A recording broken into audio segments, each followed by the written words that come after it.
وهي بالزيتون خلص. بحب انبه انه العجينه انا حاطط لها منكهات، حاطط لها توم، حاطط لها شويه اعشاب. هالشي بيدعم طعمه العجين تكون طيبه. بنفس الوقت بيفتح الشهيه. الثوم والبصل لعلمكم فاتح للشهيه.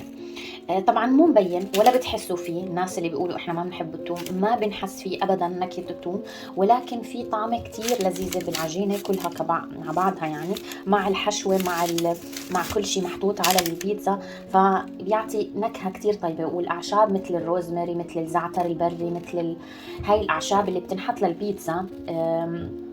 في مش عارف شو اسمه،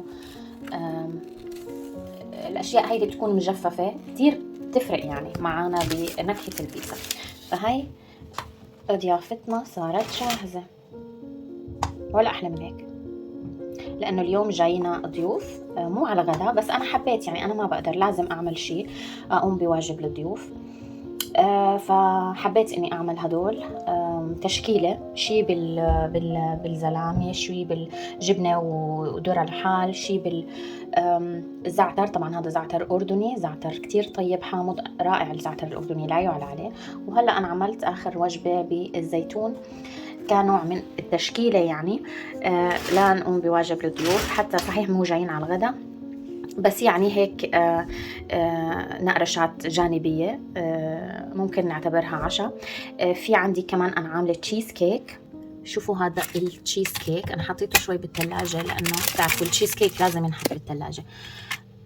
الطبقة طبقة بسكوت طبعا، وطبقة التشيز كيك ولا أروع من هيك، وكريمية كتير طيبة. الطبقة هاي الفوقانية عبارة عن شوكولاتة وشوية ألوان، يعني ابني حب يكون في عالداير غامق، وهون أصفر مثل كأنه شكل الجبنة.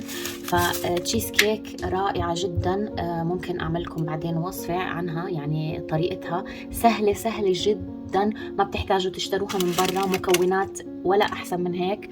لذيذة جدا. ف كمان هاي راح تكون مع ضيافة اليوم.